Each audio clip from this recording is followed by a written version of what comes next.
8 मार्च 2014। यह तारीख हमेशा के लिए इतिहास में दर्ज हो गई। कुआलालंपुर इंटरनेशनल एयरपोर्ट पर रोज की तरह चहल पहल थी।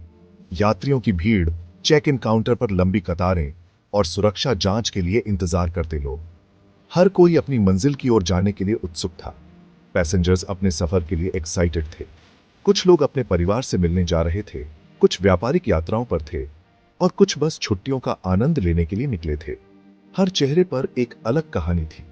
इनमें मलेशिया एयरलाइंस की फ्लाइट 370 में 227 लोग थे जो बीजिंग जा रहे थे। यह एक नियमित उड़ान थी जिसमें कोई असामान्य बात नहीं थी। सभी यात्री अपनी सीटों पर बैठ चुके थे और फ्लाइट अटेंडेंट्स सुरक्षा निर्देश दे रहे थे। बोइंग 777 मॉडर्न एविएशन का सिंबल तैयार खड़ा था। यह विमान अपनी तकनीकी उत्कृष्टता और सुरक्षा के लिए जाना जाता है। इसके कॉकपिट में अत्याधुनिक उपकरण लगे हुए थे जो इसे उड़ान के दौरान सुरक्षित और स्थिर बनाए रखते थे। कैप्टन झारी अहमद शाह, एक अनुभवी पायलट, इसे उड़ा रहे थे।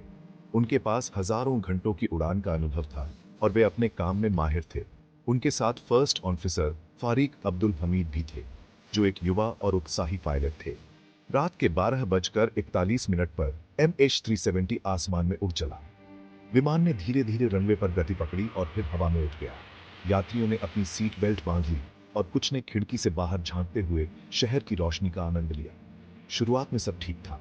विमान ने अपनी निर्धारित ऊंचाई पर पहुंचकर स्थिर उड़ान भरनी शुरू कर दी।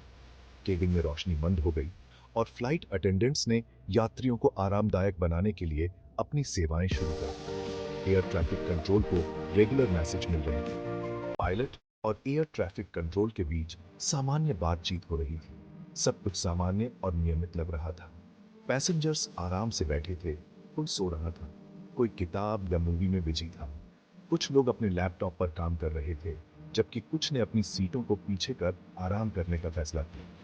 ये एक आम फ्लाइट लग रही थी जो अपने मंजिल तक पहुंचने वाली थी। किसी को भी कोई चिंता नहीं थी।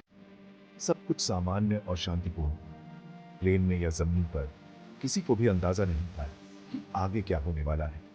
यह एक सामान्य रात थी, लेकिन यह रात इतिहास में एक महत्वपूर्ण मोड़ बनने वाली थी। Gap 2S। उड़ान के 38 मिनट बाद जैसे ही MH370 वियतनामी एयरस्पेस के पास पहुंचा, कुछ अजीब हुआ। यह एक सामान्य रात थी। आसमान साफ था और विमान अपने निर्धारित मार्ग पर था। यात्रियों और चालक दल के सदस्य आराम से बैठे थे। कुछ सो रहे थे, कुछ फिल्में देख रहे थे और कुछ बातचीत में व्यस्त थे। लेकिन अचानक सब कुछ बदल गया। प्लेन का ट्रांसपॉन्डर जो उसकी लोकेशन बताता है, बंद हो गया। यह उपकरण विमान की स्थिति और ऊंचाई को एयर ट्रैफिक कंट्रोल को भेजता है और इसके बंद होते ही विमान का पता लगाना मुश्किल हो गया। पायलट्स ने इसे बंद क्यों किया, यह एक बड़ा सवाल था। क्या यह तकनीकी खराबी थी या जानबूझकर किया गया था? कुआलालंपुर में एयर ट्रैफिक कंट्रोल ने पायलट्स से कांटेक्ट करने की कोशिश की, लेकिन कोई जवाब नहीं आया। उन्होंने बार बार रेडियो पर संदेश भेजे, लेकिन हर बार सन्नाटा ही मिला। एयर ट्रैफिक कंट्रोलर चिंतित हो गए क्योंकि यह असामान्य था, लेकिन कोई जवाब नहीं आया। पायलट्स की चुप्पी ने स्थिति को और भी गंभीर बना दिया। क्या विमान में कोई आपातकालीन स्थिति थी? क्या पायलट्स किसी समस्या का सामना कर रहे थे? यह सब एक रहस्य था। मिनट घंटों में बदल गए, सन्नाटा और गहरा होता गया। समय बीतता गया और विमान का कोई अता पता नहीं चला। एयर ट्रैफिक कंट्रोलर और भी चिंतित हो गए क्योंकि हर गुजरते मिनट के साथ स्थिति और भी गंभीर होती जा रही थी। MH370 रडार स्क्रीन से गायब हो गया था। यह आखिरी बार वियतनामी एयरस्पेस के पास देखा गया था और उसके बाद इसका कोई संकेत नहीं मिला। रडार स्क्रीन पर विमान का गायब होना एक बहुत बड़ी चिंता का विषय था। एक मॉडर्न हवाई जहाज सैकड़ों लोगों से भरा बस गायब हो गया था। हर तरफ कंफ्यूजन था। यात्रियों के परिवार और दोस्त चिंतित हो गए। वे अपने प्रियजनों की सुरक्षा के बारे में सोच रहे थे। विमान में बैठे लोग जो कुछ समय पहले तक आराम से थे, अब एक अनजान स्थिति में थे। अथॉरिटीज समझने की कोशिश कर रही थी कि क्या हुआ।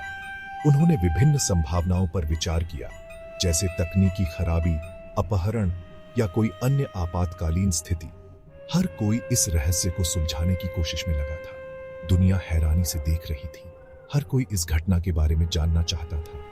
समाचार चैनल्स पर लगातार अपडेट्स आ रहे थे और लोग टीवी स्क्रीन के सामने बैठे थे, हर नई जानकारी का इंतजार कर रहे थे।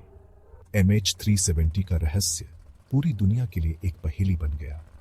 यह घटना इतिहास में दर्ज हो गई और आज भी लोग इस बारे में सोचते हैं कि उस रात वास्तव में क्या हुआ था। विमान का गायब होना एक ऐसा रहस्य है जो शायद कभी सुलझ नहीं पाएगा। जब दुनिया जवाब ढूंढ रही थी, हर कोई इस रहस्य को सुलझाने में लगा था कि आखिर MH370 कहां गायब हो गया। एक छोटा सा क्लू मिला। यह क्लू इतना छोटा था कि शायद किसी ने सोचा भी नहीं होगा कि यह इतना महत्वपूर्ण हो सकता है। धरती के चारों ओर घूम रहे सैटेलाइट्स ने MH370 के इंजन से कुछ सिग्नल पकड़े, जो प्लेन के रडार से गायब होने के घंटों बाद भी मिल रहे थे। ये सिग्नल भले ही कमजोर थे, लेकिन उन्होंने एक उम्मीद जगाई। वैज्ञानिकों और विशेषज्ञों ने इन सिग्नलों का विश्लेषण करना शुरू किया, यह जानने के लिए कि प्लेन आखिर कहां जा सकता है। ये सिग्नल भले ही कमजोर थे, एक उम्मीद जगाई। ये बता रहे थे कि प्लेन अभी भी हवा में है, लेकिन उसका रास्ता हैरान करने वाला था। ये बता रहे थे कि प्लेन अभी भी हवा में है, लेकिन उसका रास्ता हैरान करने वाला था। MH370 ने एक यू टर्न लिया था, अपने रास्ते से बिल्कुल अलग। सिग्नल से पता चला कि MH370 ने एक यू टर्न लिया था, अपने रास्ते से बिल्कुल अलग। यह यू टर्न क्यों लिया गया, यह एक बड़ा सवाल था। सिग्नल से पता चला कि MH370 ने एक यू टर्न लिया था, अपने रास्ते से बिल्कुल अलग। यह यू टर्न क्यों लिया गया, यह एक बड़ा सवाल था। क्या यह किसी तकनीकी खराबी के कारण था या फिर किसी और वजह से? यह प्लेन घंटों तक दक्षिण की ओर उड़ा, विशाल और खतरनाक हिंद महासागर की तरफ, रहस्य और गहरा गया। क्या यह जानबूझकर किया गया था या हवा में बने रहने की एक कोशिश थी? यह प्लेन घंटों तक दक्षिण की ओर उड़ा, विशाल और खतरनाक हिंद महासागर की तरफ, रहस्य और गहरा गया। अचानक रास्ता बदलने की वजह क्या थी? क्या यह जानबूझकर किया गया था या हवा में बने रहने की एक कोशिश थी? विशाल और खतरनाक हिंद महासागर की तरफ, रहस्य और गहरा गया। अचानक रास्ता बदलने की वजह क्या थी? क्या यह जानबूझकर किया गया था या हवा में बने रहने की एक कोशिश थी? यह सवाल हर किसी के मन में था। अचानक रास्ता बदलने की वजह क्या थी? क्या यह जानबूझकर किया गया था या हवा में बने रहने की एक कोशिश थी? यह सवाल हर किसी के मन में था। पायलट और क्रू के मन में क्या चल रहा था, यह जानना बहुत मुश्किल था। क्या यह जानबूझकर किया गया था या हवा में बने रहने की एक कोशिश थी? पायलट और क्रू के मन में क्या चल रहा था, यह जानना बहुत मुश्किल था। लेकिन एक बात साफ थी, यह घटना एक रहस्य बनकर रह गई। एक बहुत बड़ा इंटरनेशनल सर्च ऑपरेशन शुरू हुआ। कई देशों के जहाज और प्लेन उस जगह पर इकट्ठा हुए जहां से सैटेलाइट सिग्नल आए थे। सर जॉन टेक्सास के दोगुने साइज का था, एक बड़ी चुनौती थी। हिंद महासागर अपनी गहराई और खराब मौसम के लिए जाना जाता है, अपने राज छुपाए हुए था। दिन हफ्तों में फिर महीनों में बदल गए। दुनिया देख रही थी, एक चमत्कार की उम्मीद में। प्लेन में सवार लोगों के परिवारों की उम्मीदें टूट रही थीं, उनकी जिंदगी बिखर गई थी। MH370 की तलाश एक रेस बन गई, इस अनोखे हवाई रहस्य के जवाब ढूंढने की एक कोशिश।